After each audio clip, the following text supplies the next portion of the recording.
안녕하세요. 간단하고 전략적인 놀이학습의 서승현입니다.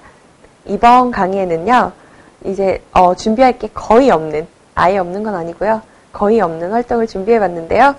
유아들이 직접 자신의 몸을 탐구해보면서 우리 몸에서 가장 길고 짧은 부분들을 알아볼 수도 있고, 그를 통해서 길이나 거리 감각을 익히며 나아가서 센티미터의 개념을 익힐 수 있는 활동입니다. 필요한 준비물은 종이와 펜, 그리고 줄자가 필요합니다. 그리고 다른 준비물들은 활동을 전개하면서 필요에 따라서 이제 구할 수 있는 것으로 준비하시면 되겠습니다. 이런 설명으로 다 아시겠지만 이번에 하는 활동은 바로 몸으로 재볼까요? 입니다. 이 활동도 간단하긴 하지만 그 간단함에 비해서 학습 효과가 매우 좋고 아이들도 즐겁게 활동할 수 있는 활동입니다. 먼저 저는 이런 표를 만들어 봤는데요. 저는 제가 이렇게 좀 컴퓨터를 이용해서 표를 만들어서 프린트를 했지만 이거는 충분히 손으로 그린 표라도 활동이 가능하고요. 그리고 또 제 기준으로 이렇게 좀 저는 쉽게 만들었지만 또 들락날락 집에서 볼 수 있는 것과 놀이터에서 볼 수 있는 것과 이렇게 들락날락하지만 이렇게 만들어둔 표는 일단 프린트 하셔서 또 다르게 선생님들께서는 수정만 하시면 되니까 일단은 올려두겠습니다. 이 활동은 아직 길이나 거리에 대해서 개념이 정립되지 않은 유아들에게 길이나 거리 개념을 알려주면서 동시에 하나, 둘, 셋 이런 식으로 순차적으로 수세는 방법을 자연스럽게 알려줄 수 있는 활동입니다. 이런 간단한 활동이나 활동지를 만들고 활동하는 건 굉장히 쉽잖아요. 근데 이런 활동일수록 교수법이 중요한 이유는요. 같은 활동으로 유아들이 지금 가지고 있는 잠재 능력을 얼마만큼 긁어내느냐 하는 것 때문이거든요. 유아교육에서는 유아들의 능력을 빙산으로 보는데요. 우리에게 보여지는 부분은 빙산처럼 보여지는 단지 3% 정도의 빙산이고요. 유아들의 잠재력은 물 속에 잠겨있는 보이지 않는 97%의 빙산이라고 합니다.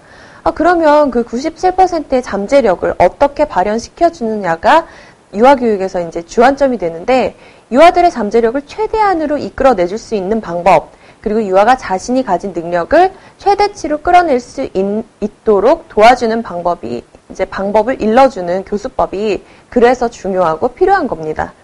어른들이 말하는 그 넛지라는 책 나오면서 넛지라는 그 개념이 옛날 이제 유아교육학에서도 비고스키라는 학자한테서 비계설정이라는 말로 이제 강조가 됐는데요. 이런 원론적인 얘기는 다음번에 이제 유아교육학에 대한 전반적인 이야기를 할 시간이 있게 되면 그때 다시 얘기를 하도록 하고요. 이번 강의 활동을 시작해 보도록 하겠습니다. 먼저 저는 집에서 할 수 있는 활동과 놀이터에서 할 수 있는 이렇게 활동을 칸을 함께 해서 만들어 봤습니다. 근데 이제 선생님들이나 엄마들께서 이제 부모님께서 하실 때는 집에서 할 수 있는 활동 따로 그리고 놀이터에서 할 수 있는 활동 따로 해서 활동지를 따로따로 만드시는 게 아마 활동하시기에 편할 겁니다. 보통 이제 예를 들어서 집에서 할 수 있는 활동으로는요. 냉장고부터 침대까지 소파에서 세탁기까지 소파에서 텔레비전까지 이런 식으로 거리를 알아볼 수 있는 칸을 만들고요. 놀이터에서는 그네에서 시소까지의 거리 그리고 그네에서 미끄럼틀까지의 거리를 알아보도록 이런 식으로 활동지를 구성을 하는 겁니다. 여기저기 이쪽 저쪽으로 이제 거리를 알아보는 활동은요. 유아들이 지루할 틈 없이 이제 이쪽 저쪽으로 다니니까 좋고 또 제가 두 번째 예시를 든 것처럼 그네에서 시소, 그네에서 미끄럼틀 이런 식으로 같은 기준점에서 시작해서 거리를 알아보는 활동은요. 그네에서 어떤 놀이기구까지의 거리가 더 먼지 혹은 가까운지 이런 비교를 자연스럽게 해볼 수 있는 활동이 된다는 장점이 있습니다. 네, 거리를 바라보는 방법은 이렇게 먼저 처음처럼 유아의 발 그리고 또 그러니까 이거는 유아가 걸어서 몇 걸음이나 되는지 그리고 파에 이거는 유아의 양팔을 벌렸을 때 양팔로 몇 번이나 되는지 그리고 여기는 아빠 신발이라고 적었는데요. 이거는 이제 아빠 발 크기로 그러니까 아니면 아빠가 이제 지금 함께 활동해 주실 수 없으면 아빠 구두를 가지고도 거리를 재볼 수 있잖아요. 그러니까 아빠 신발로 아빠 발자국으로 몇 개인지 그리고 마지막으로는 줄자 마지막으로 센티미터라는 그 개념을 알 수 있는 이 줄자까지 이렇게 해서 활동지를 구성을 해봤습니다. 물론 이건 제가 임의로 지정을 해둔 거고요. 다른 방법들로 여러 가지로 이제 활동을 하실 수 있고요. 그리고 처음 활동을 시작하실 때는 자연스럽게 도입을 할 수 있습니다. 원에서 활동할 때는 당연히 나의 몸을 주제로 할 때 나의 몸을 탐구해 보면서 나의 몸으로 거리도 알아볼 수 있다는 뭐 이런 식으로 도입을 하시면 되겠고요. 가정에서 활동하실 때는요. 바닥에서 그냥 벌렁 누워가지고 양팔 옆으로 이렇게 쫙 벌린 다음에 민정아 여기 봐. 소파가 아빠가 팔 벌린 것만 해. 뭐 이런다든지 아니면 서서 텔레비전 앞에서 양팔을 또 쫙 벌린 다음에 뭐 민정아 텔레비전이랑 아빠 팔 중에서 뭐가 더 긴 것 같니? 이렇게 물어보면서 몸과 그 다음에 사물의 길이를 자연스럽게 이렇게 연결시키도록 해주세요. 그리고 나서 유아가 흥미를 보이면 그때부터는 본격적인 활동을 시작할 수가 있는 겁니다. 이를테면 식탁에서 냉장고까지 이렇게 한 발에 갈 수 있어. 민정이도 해볼래? 뭐 이런 식으로 처음에는 그냥 흥미만 끌어내다가 우리 집에 있는 것들 거리를 재볼까? 하면서 표를 같이 그리는 겁니다. 그리고 거리에 대한 개념을 일러줍니다. 거리를 알아보는 거니까 당연히 거리에 대한 그 개념을 일러줘야겠죠? 뭐 우리가 아까 한 발에 갔던 냉장고에서 식탁까지처럼 그 두 개의 물건이나 장소가 떨어진 길이를 거리라고 하거든. 근데 거리는 여러 가지로 재볼 수가 있어. 아까처럼 다리를 쫙 벌려서 몇 발인지도 세어볼 수가 있고 이렇게 발을 붙여서 몇 발자국에 걷는지도 세어볼 수가 있고 또 어떻게 재보는 방법이 있을까? 이렇게 얘기를 하면서 유아랑 같이 몸으로 어떻게 재볼 수 있는 방법이 있는지 또 탐구를 해보는 겁니다. 그리고 창의적인 거리 재는 방법을 여러 가지로 알아본 다음에는 이야기 나눈 것 중에서 직접 재보고 싶은 것 몇 가지만 활동을 정해서 아까 위쪽 칸에 발이랑 뭐 아빠 구두 이런 식으로 써있는 칸에 적어주시면 되겠습니다. 그 다음에는 어디서부터 어디까지의 거리를 재볼까? 이런 식으로 범위를 정해주는 거죠. 그렇게 두세 곳을 정해봅니다. 반복되는 길을 몇 번씩이나 비교해서 재는 활동이기 때문에 이제 친구들이 자칫 단조로워서 재미없어 할 수도 있어요. 그럴 땐 또 여러 가지 팁이 필요하죠.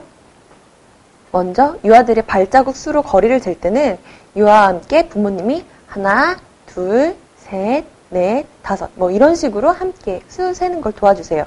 그리고 부모님 발자국 수로 거리를 잴 때는 유아에게 엄마가 몇 걸음 가는지 세는 것 좀 도와줘. 이렇게 부탁을 해서 유아도 이제 같이 수세기를 할 수 있도록 이제 계속 이걸 활동을 같이 하도록 이렇게 계속 유아에게 자극을 주는 거죠. 그리고 또 양팔을 벌려서 거리를 잴 때는요. 이제 유아가 만약에 이렇게 팔을 쫙 벌려서 이렇게 섰다고 했을 때 이렇게 이쪽 팔에서 팔끝의 기준점을 여기를 이렇게 폈을 때 이걸 쫙 폈다고 셌을 때 여기 끝을 엄마 잡아주시고 뭐 유아가 쪼르륵 다시 가서 거기서부터 또 시작할 수도 있지만 그렇게 안 하고 여기에서는 이렇게 벌렸다가 엄마가 이쪽 손을 잡고 있으면 아이가 몸을 돌려서 이렇게 회전을 해가면서 아시죠? 그렇게 하면은 이쪽 기준점이 이쪽 손의 끝에서 또 다시 저쪽 손까지 이렇게 뒤돌았다가 또 다시 한번 또 반바퀴를 떼구르르 굴러서 또 다시 이렇게 펼치는 이렇게 신체 놀이와 같이 수놀이를 할 수 있는 그런 경험을 이제 해보게 하면서 아이들에게 흥미를 잃지 않도록 도와주는 겁니다. 뭐 이렇게 역동적인 방법으로 하면 유아들도 더 즐거워하고 활동이 마치 수놀이지만 이제 신체 놀이 같은 효과도 줄 수가 있고요. 또 다리를 벌려서 껑충껑충 갔을 땐 또 몇 발인지 또 세어보도록 하고요. 그러니까 무조건 발자국이라고 해서 이렇게 발을 다 이렇게 하는 게 아니라 껑충껑충 뛰었을 때는 몇 발자국에 갈 수 있는지 뭐 이런 식으로 해서 대근육 발달에도 도움이 되는 활동으로 전개해 볼 수도 있겠습니다. 이렇게 유아의 몸 이쪽 저쪽으로 거리를 재보고 난 다음에는요. 꼭 부모님의 신체로 재어본 활동 한 가지를 넣어주세요. 아니면 이제 부모님의 활동지를 또 따로 만들어서 유아와 같은 방법을 이용해서 엄마 발로 재본 거, 엄마 팔로 재본 거, 엄마 신발로 재본 거, 뭐 이런 식으로 거리를 재봐도 좋고요. 좋은데요. 이거 부모님의 신체 사이즈로 거리를 재보는 게 필요한 이유는요. 아이들의 몸으로 잰 거리와 부모님의 몸으로 잰 거리의 횟수가 다르잖아요. 그 숫자가 다르다는 걸 아이들에게 보여주기 위해서입니다.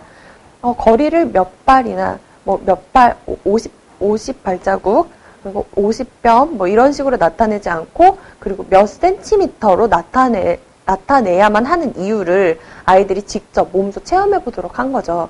그러니까 유아들과 함께 몸으로 잰 수치를 보고 나서 아빠 걸음으로 잰 거리는 뭐 50발이야. 근데 민정이 걸음으로 잰 거리는 75발이네? 이런 식으로 숫자가 다르지 않아? 뭐 이렇게 짚어주면 아이들이 먼저 말하겠죠? 아빠 발은 크고 민정이 발은 작잖아요. 뭐 이런 식으로 말을 하면요. 자연스럽게 그래. 사람들은 모두 손이나 발 크기가 달라서 다들 거리를 말할 때 굉장히 헷갈리겠다. 아빠 발로는 50발인데 민정이 발로는 75발이잖아. 그치? 뭐 이런 식으로 질문을 던져줘요. 그리고 나서 이렇게 몸으로 말고 다들 알 수 있는 방법으로 거리를 재는 방법은 없을까? 라고 얘기를 꺼낸 다음에 4와 센티미터 얘기를 꺼내주면 됩니다. 자가 없던 시절에 서로 다른 방법으로 길이나 거리를 재서 손가락만한 연필 주세요 라고 했는데 그렇게 했는데 내가 생각한 손가락은 이만한데 아저씨의 손가락은 이만해서 생각보다 긴 연필을 사게 되기도 하고 또 리본 뭐 손톱만큼만 잘라주세요 뭐 이랬는데 손톱이 긴 그 아주머니께서 손톱을 막 이렇게 싹둑 리본을 이렇게 싹둑 잘라줬을 수도 있고 뭐 이런 식으로 간단한 예시를 든 이야기를 해주면서 그래서 모두 길이에 대한 약속을 만들었는데 그 약속이 자와 그 길이를 나타내는 기호인 단위 센티미터라는 걸 알려줄 수가 있는 겁니다. 그리고 자를 보고는요. 큰 숫자가 쓰여 있는 것이 바로 1cm며 그 사이에 작은 선들에 관심을 갖는 친구들한테는 그것은 센티미터를 이루는 또 그것보다 작은 단위인 밀리미터라는 것을 정말 자연스럽게 알려줄 수가 있게 되는 거죠. 그리고 나서 줄자로 본격적으로 우리가 몸으로 재본 거리를 재보도록 하는데요. 이 활동은요. 우리 몸으로 길이나 거리를 재볼 수 있다는 면으로는 우리 몸을 탐구하는 과정이 될 수도 있고 또 모두가 가지고 있는 각자 다른 기준, 그러니까 모두 다른 키와 팔의 길이, 손가락, 발 사이즈 등에 초점을 두고는 자를 비롯해 여러 가지 길이나 거리, 나아가서 무게나 부피 등을 재는 여러 가지 기구 및 단위를 나타내는 약속 등의 주제로 수업을 진행을 하실 수 있겠습니다. 이렇게 신체 활동을 가미한 수 익히기 혹은 단위 익히기 활동은 수놀이임에도 불구하고 유아들이 친근하고 재미있게 활동하고 훗날 숫자나 수학습에 있어서도 거부감을 줄일 수 있기 때문에 굉장히 좋은 방법인데요. 매번 이렇게 활동을 재미있고 즐겁게 하면 얼마나 좋을까요? 뭐 이런 말이 있죠. 대한민국에서 난 이상 공부에 대한 스트레스는 면할 수가 없다. 아무래도 조금씩 변하고 있다고는 하지만 아직까지 우리나라는 학벌 위주 사회다 보니까 이제 이런 말도 자연스럽게 나오는 것 같은데요. 어차피 앞으로 받아야 될 몽땅 받아야 될 공부에 대한 스트레스라면 혹은 이제 어차피 피할 수 없는 스트레스라면 미리부터 받게 할 필요는 없지 않을까요? 아니면 유아기 때 이렇게 즐거운 방법으로 학습이 되는 여러 가지 경험을 하게 해줘서 유아가 스스로 공부하는데도 재미를 찾고 또 혼자서 공부하는데도 즐겁게 공부를 할 수 있는 방법을 스스로 찾아내는 여러 가지 팁을 줘서 스트레스를 덜 받도록 도와주는 것도 우리 유아들의 가까운 미래를 위해서 어머니나 아버지 그리고 선생님이 도와줄 수 있는 가장 좋은 방법들이라고 생각합니다. 이번 몸으로 재봐요 활동은 더 확장시켜서 여러 가지 활동을 할 수 있는 방법이 굉장히 많은 활동이니까요. 간단하게 준비한 활동들로 다양하게 활동하셔서 유아들과 즐거운 수놀이 활동이 되었으면 좋겠습니다. 감사합니다.